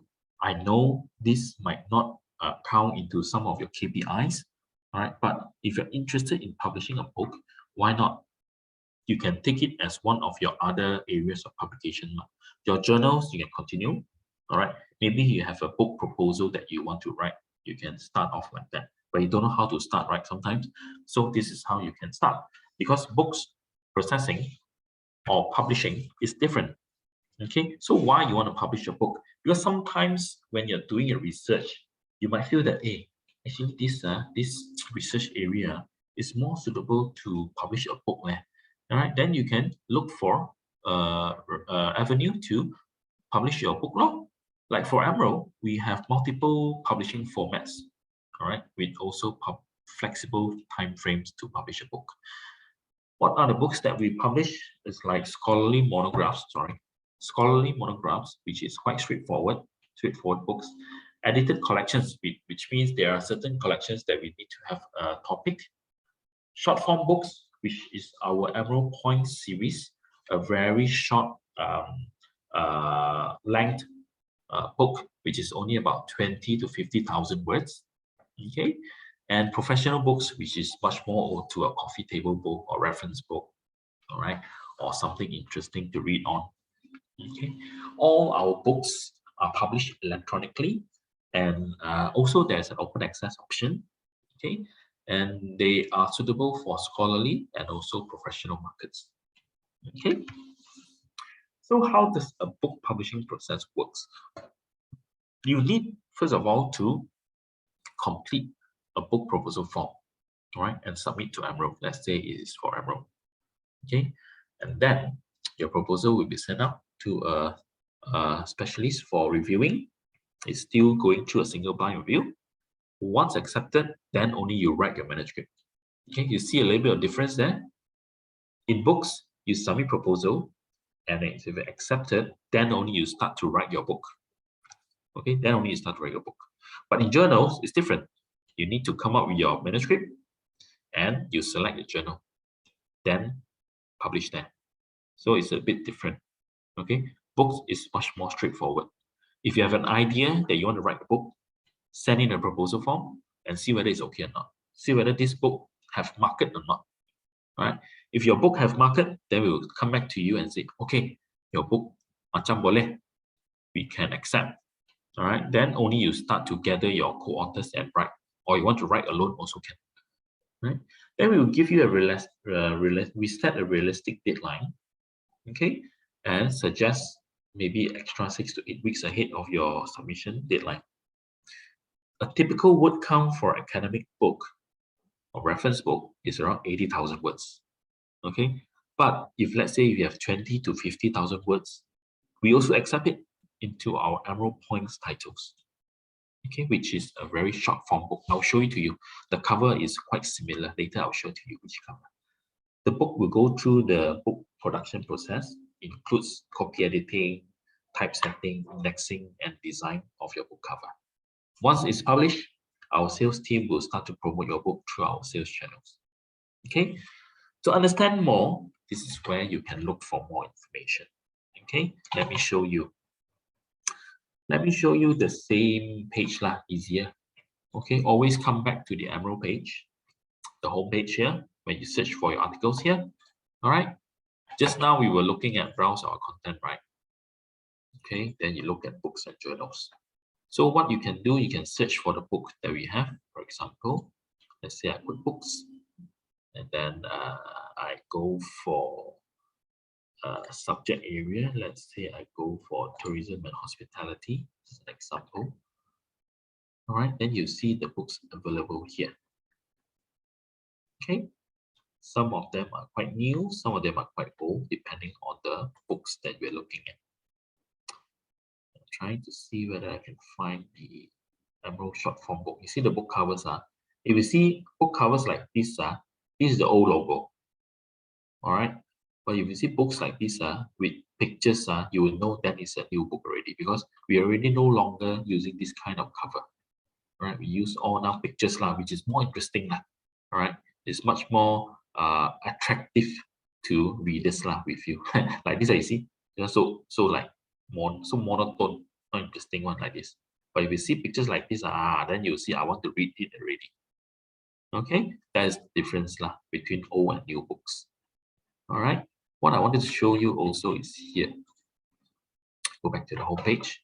You scroll down, you see the author services here. Okay, you can actually click on here. Once you click on here, you will see author services publish with us. Okay, let's say you want to go to publish with us, and you want to publish books with us. Once you're in here, we have the get ready to publish here. You can read about all the formats that we have. You can read about the guidelines, how to prepare your book proposal. All right. And then, as I mentioned just now, we have Emerald Point titles here. Okay, you can have a look at your Emerald Point titles here. Okay, these are short books. All these are short form books program. Okay. It's even short form books, we have our aims and scope. Okay, so these are all our short form. You see the format of the book cover looks very, very similar. Okay, you see, all these are our short form books. Okay, all right. This kind of book covers we find more interesting compared to the old one. All right, like if you look at this one, sometimes you'll feel like, oh, what book is this? Right? Even the image will keep you something. Oh, what is this? All right. So these are all our books, and we are growing our books area quite steadily and strongly. Okay. If you have any questions on books publishing, this is the area that you can search for. You can see who that you want to contact. It's all here for any books related publishing. They even have their subject area here. So if you feel that your subject area falls into this section, you contact the respective person. Okay. Right. General and professional books as well. Okay. Let me see. Let me go back one button. And then we have the publishing process here for you as well. How do you understand the publishing process? It's the same thing like what I explained just now. Okay, it's the same thing like what I explained just now. Submit a proposal, then you go through a review, then you go through external review as well, and then the response back to the author, and then if it's okay, we will give you a contract to say, okay, let's go ahead, let's start writing your book. All right, the contract will be signed, and then this will include the royalty as well and the delivery date. Okay, because books is different. Books you will get royalty for every book that we sell. Okay, so then you start to write your book and you submit, and then you go under the production, and then we'll go to the sales and marketing for you and publication. Okay, this is the book publishing process. All right, how to prepare your manuscript for books also got, we have all this information here. All right, feel free to use the resources here. All right, if you visit our bookstore, if you publish our book, and you visit our bookstore here, I find that the, how do I say, the website is quite interesting, like really like Amazon bookstore, right? You see, all these titles are very, very interesting, a very drastic change from our previous books program. Okay, you see all this. It makes you feel you want to read that book rather than the old logo last time. Like this one, very dull. If you see this time, so big difference. Okay, so we are changing. We are changing. So let me see. Okay, let me go back to the slides. Okay, interesting, right? So that's book publishing. Okay, very straightforward. All right. Any questions, Liyana, from the floor? Currently, there is no question. No question. That dia. Okay, then we move on. All right, sure. Next one is case studies. All right, if you want to have teaching cases. Okay, so why do you want to write a teaching case? We feel that when we were talking to a lot of academicians and even students, right, we feel that if, let's say, you have a method to teach in class using some examples or case studies, and you feel your work has impact, and you feel your students are learning through a different concept through the case studies, then why not share this teaching case with everyone? Share your success story with everyone. So that's why we offer a chance to the academicians to publish their teaching case. Like, for example, they have done some survey, all right, that this is the best practice or what you should do, and they come up with a case. And then you ask all these questions in the class, and it shows that the class is more engaging. The students are more willing to participate because it's something different. All right, like last time when I used to study, the lecturers always will, okay, take out your book, read. Okay, this is your assignment, do your work. All right, very, very boring. But if that lecturer uses a different approach, like for example, okay, well, students, to next 2 days, we're going to have another class. This is the link to this case study. Please download this case study and read. 2 days later, I will come back and ask your questions about this case study, right? It's different approach, right? So after 2 days, when the lecturer come back, they say, oh, okay, students, you have read the case study already. So, okay, so how do you think? Do you think it's right? Do you think you can do it better? What should be done? Right? These are some of the questions that will get the students, oh, let's say, oh, I read that thing, but I find it's not very good law like that. I feel that this way is better. So it gets the discussion going. And a lot of experts have revealed that this type of environment in teaching, actually we have a longer lasting memory in their careers later. Because once they go out to work, they will find that, oh, I remember I encountered this problem when I was reading this case study. Maybe I should follow this way. This is something that could be working. That's why we are encouraging the academicians to use a case study, right? And after all, as encouragement, Emerald is actually paying the authors every case study that they publish $100 per, which is something like a token for writing that case study. And writing case study is not hard. It's not hard because Emerald also provides the free resources like the Emerald Cases Hub for the academicians to write and teach using a case study. Okay.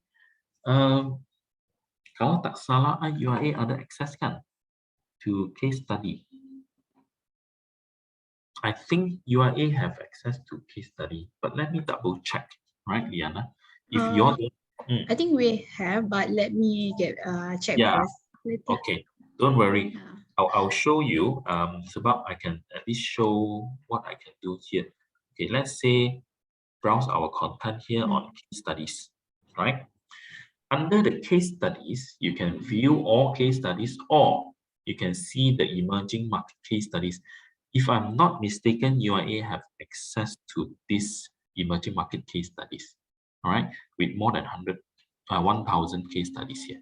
So let's say example, go to this case study and then see, because you can choose by subject collection, but of course you can choose content that have access to lah.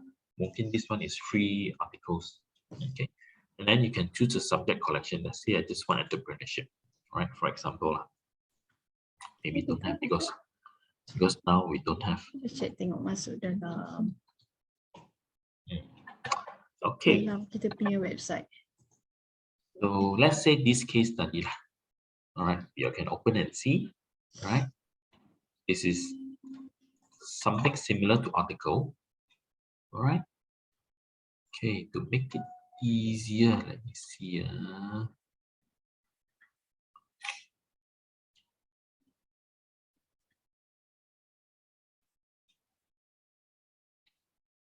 Okay. Showcase. Let's say this one, the example, This one, you can see the case, you can see the abstract. What is the learning outcome? What is the synopsis of the case? Right? It's for which academic level? Teaching notes available. All right. And then you can see the teaching notes here. For lecturers, you can actually access the teaching notes here. All right. But because now I'm not subscribed, or now I'm not logged in, I can't see the teaching notes. But I can show you how the teaching note looks like. All right. Give me one minute. I log in into my account.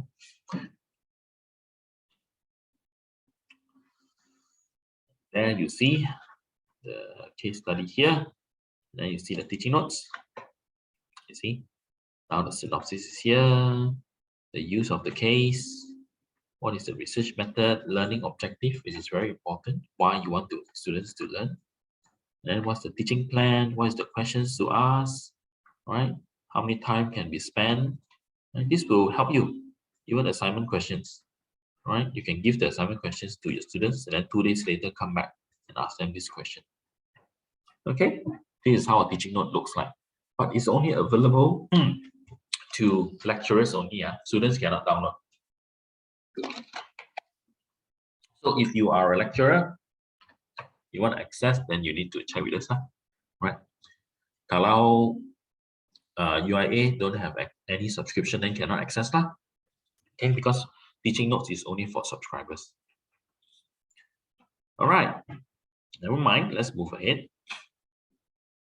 We also have the cases hub. I'm going to show you where. Same thing. Come back to this web page. Always easier. Come back to the web page and then go to authors. Under the authors here, if you choose the how do I say here, publish with us, okay, then you can see Emerald Cases Hub. Under the case study, you can find your call for paper, case study competition, submit your case, teaching cases, and Emerald Cases Hub. This is what I want to show you. Under here, wait for a while, let it load for a while.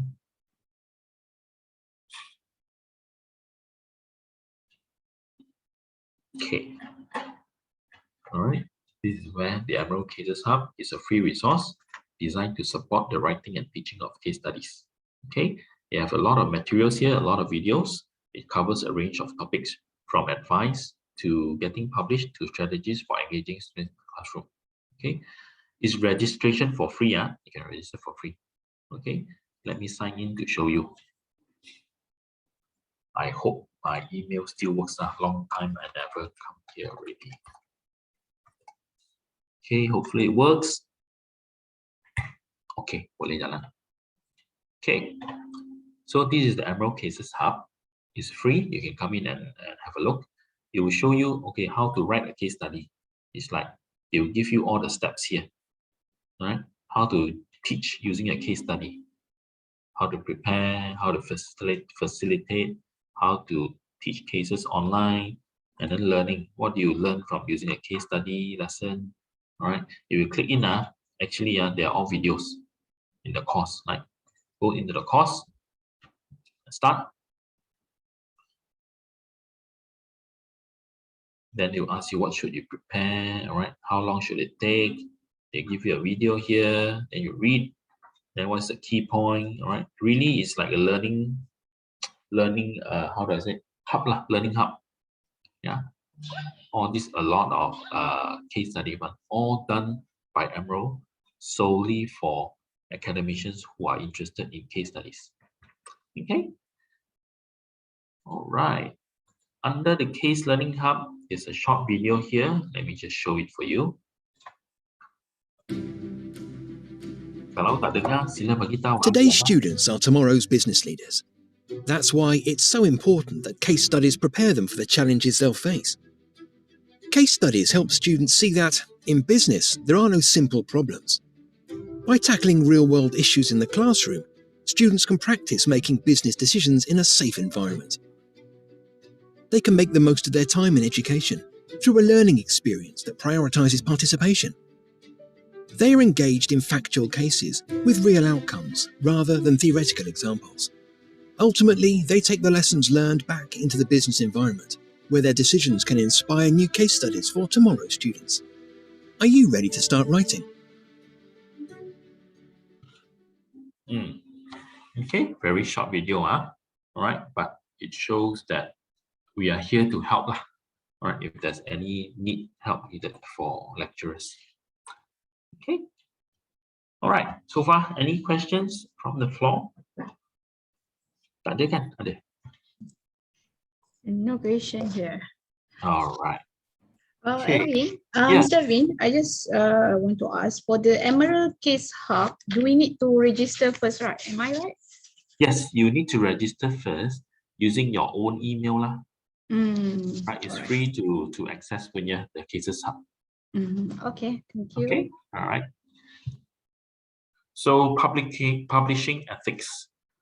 Basically, there's just two things that you need to follow: plagiarism and also copyright. Plagiarism, I think you would know lah. All right, what you need to follow, because the institution have their own rules and regulation, and the percentage that you need to follow on plagiarism. Okay, and copyright, very straightforward as well. If you are doing any surveys or any questionnaires, and you are mentioning any companies there which involves copyright, you need to get it cleared first before you submit your work. Okay. The other thing that we want to focus here or highlight here is the COPE ethics, all right, Committee on Publication Ethics, where you need to strictly do not submit to more than one journal at one time, okay, and do not self-plagiarize, okay. One of the things that we need to highlight is we do not encourage you to submit to more than one journal, is because you're wasting a lot of people's time and effort if you're submitting to more than one journal, all right? You imagine the peer reviewing process just now. It takes a few weeks of a person's time to review that paper, and then when you submit to a few journals, you're wasting a few people's journals' time reviewing your paper. Because once they come back and say, oh, Elvin, I want to accept your paper, and then you tell them, oh, sorry, I accepted another place. So you really wasted that the few people's reviewers' time, right? So that's why COP has decided if anyone is caught submitting to more than one journal at one time, most likely their names will be blacklisted for a time frame, certain time frame that you cannot publish at any journal that is a member of COPE. And I can tell you a lot of good reputable journals, 99% are a member of COPE. Okay, so we advise you really don't do it because it's not worth if you're getting caught. So what is the next step? Is to share. How am I on time? I have, okay, 10 minutes left. You need to promote your work. And some of the tips are like, you need to spread your words within your network. Use your email signature, include the link to your article, and share online. It can be a website, can be a blog, can be social media, right? And you can even contact your institution or faculty to say that, oh, we have this paper published. I'm sure your faculty or what, they have a newsletter, a monthly one, or maybe a university level, a monthly one. They can say, oh, these are the publications published from this institution in the last month. All right, please feel free to go and look at it. This will improve your discoverability. Okay. You can also use mediums such as podcasts, interview, and infographic animations. Okay, by putting a link there to show what research you have done. Okay, how to make a paper more discoverable is more to using a short descriptive title with some keywords. Your abstract needs to be written clearly and descriptively, right? With keywords inside. Try to use relevant and known keywords and not jargons, all right? Make sure your references are complete and correct when you are submitting, okay? So, why publish with Emerald? If you think of publishing, and why a lot of authors, we have more than 140,000, if I'm mistaken just now, authors publishing with us. Why so many authors wants to publish with us? Usually I'll ask this in the floor, right? See what's their response, right? But some of them will say, oh, it's UK publisher, very reputable, I'll publish there, right? But the main reason why a lot of publishers publish with us is we don't charge anything. You can publish with Emerald for free. Okay, we don't charge you any submission fee. We don't charge acceptance fee. We don't charge publication fee. All right. If you are going for open access, then only we charge you a article processing fee, APC. Okay. But like I said, it's not a requirement to publish open access in Malaysian institutions yet, from as far as I know. Okay, so if you want to publish with Emerald, you can choose the traditional way, choose any journals that we have from our 350 plus journals and publish that. Okay, we do have more than 50 journals which are open access, and you can still publish there for free because those are platinum open access journals where the publication fee is sponsored by the institution or the society. Okay, you can check out where to find that later. All right, I can show you now actually. All right, from a publish with us section here, you can look for find a journal. Okay, and then you can show only journals with open access. All right, you can filter by subject area if you want, depending on which subject area you want. Okay, let's say I choose engineering ada UIA, macam ada kan? Ada. Ada. Ada, Yeah. okay. Let's try. I think built environment ada kan UIA. I remember built environment macam ada. Manufacturing, this is industrial engineering, maybe this one, let's try. Okay, you see this one is open access, right? But this journal is published on behalf of this IIUM society. So actually, you can actually publish here for free. Okay,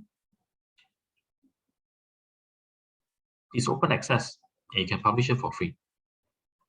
All right, we have more journals like open access here. Let me see. Let me see where I can find the open access area. Let me just give me 1 minute.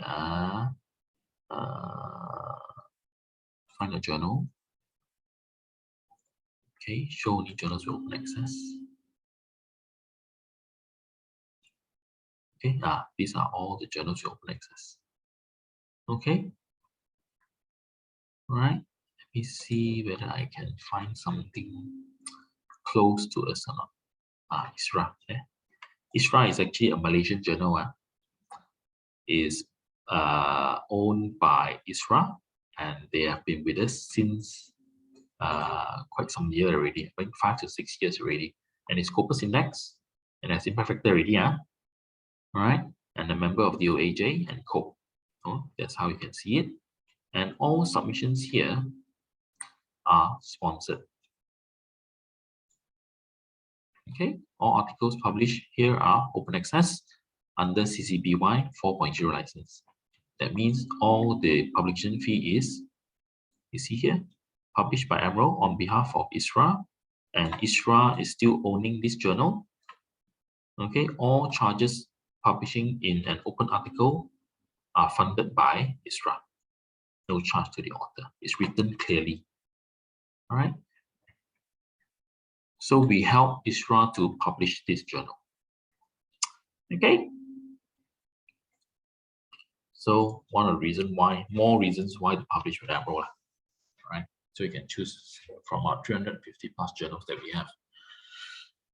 Okay, this is just a repeat of just now, and something to share or to shout out is Emerald is one of the founding signatory of the UN SDG Publishers Compact.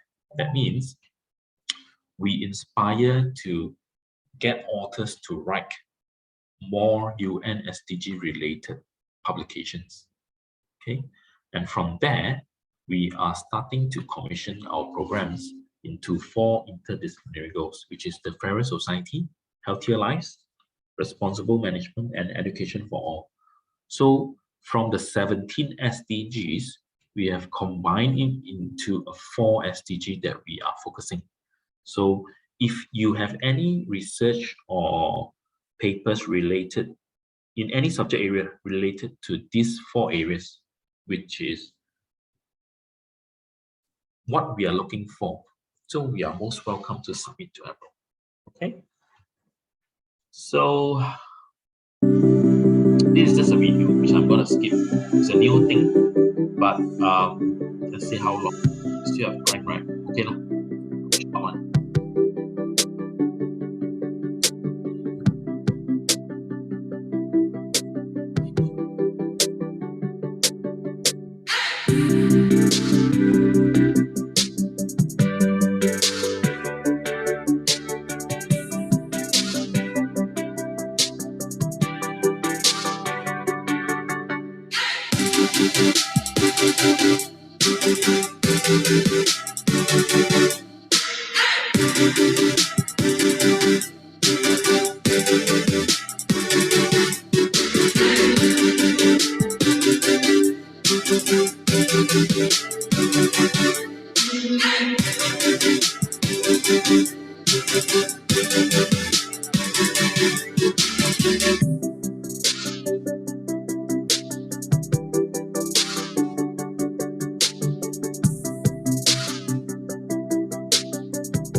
Hello everyone, my name is Ana Luisa. I'm from Brazil. I'm a PhD candidate in business focusing on social innovation and lecture in management department. The biggest challenge is, despite increasing indigenous research, researchers on this topic remain poorly represented in academia. Consequently, the indigenous knowledge remains at the risk of being overlooked. Then we need to encourage more researchers to join in this important topic for our fair society. I would like more respect for their values and knowledge to lead more ethical research for all.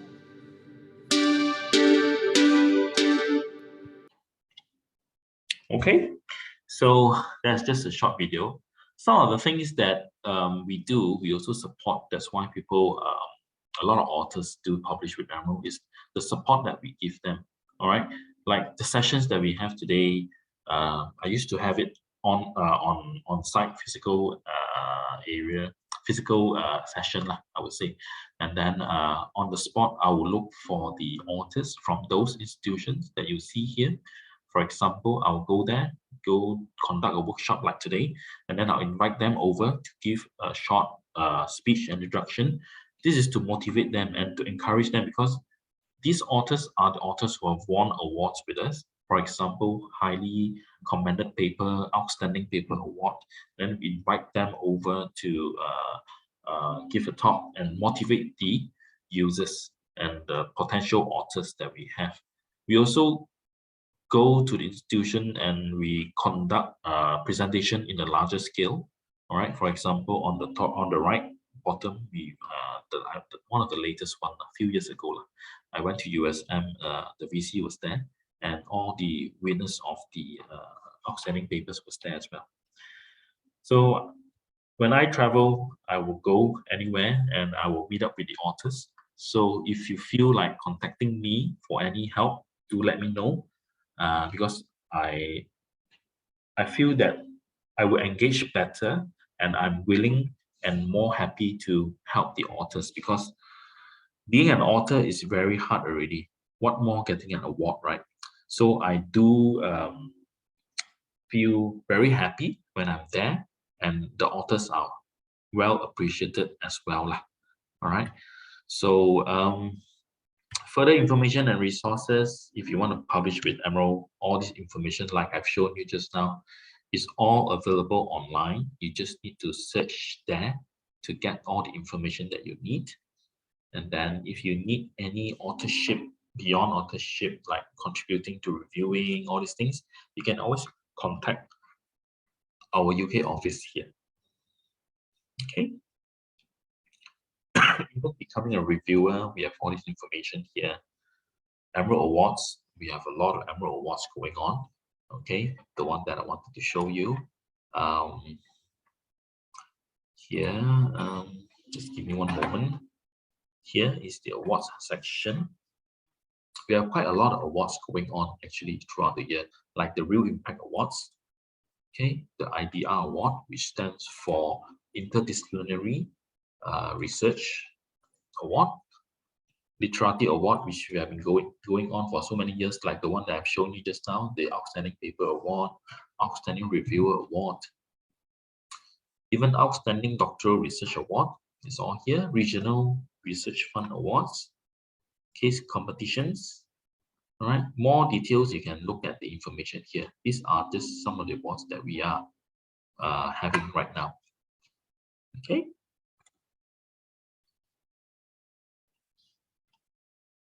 So that's the last slide. If you have any questions, please feel free to ask me. Oh, sorry. Please feel free to ask me. And if you feel that you don't have any questions now, but suddenly when you are driving back home or while having your lunch, you thought of the question, you can still email to me. All right, this is my email address. Okay. So any questions from the floor? Or everything is good? We have about 70+ people here.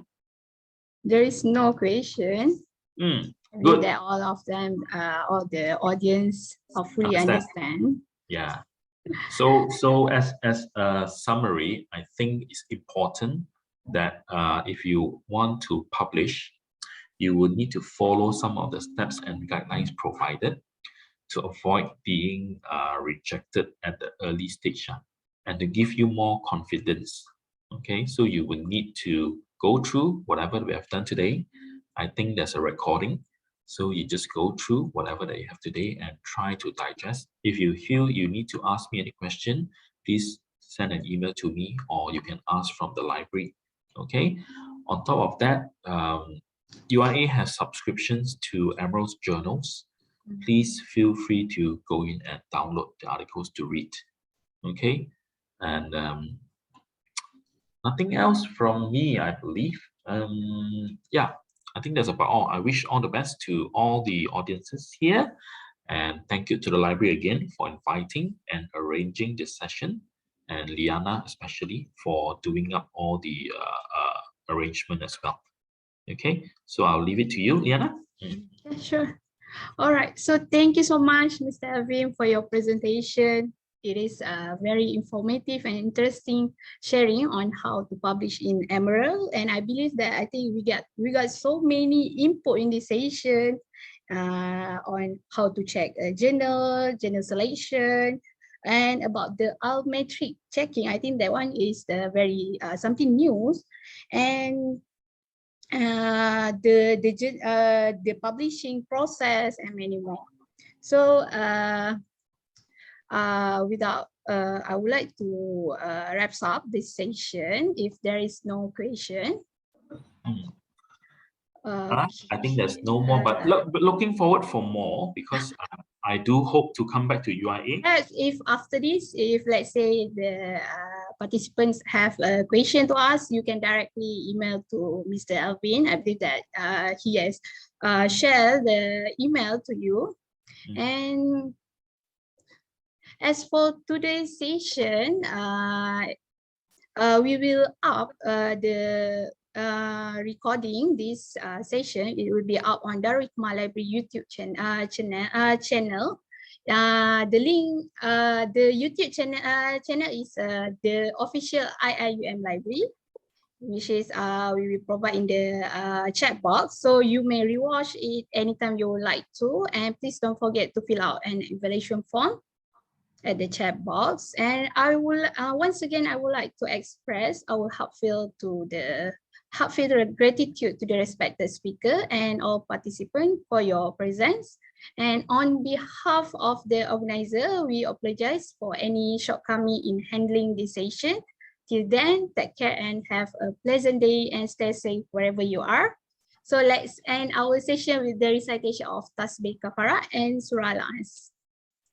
So with that, Assalamualaikum warahmatullahi wabarakatuh, and thank you. Bye. All right. Bye-bye, everyone. Bye-bye.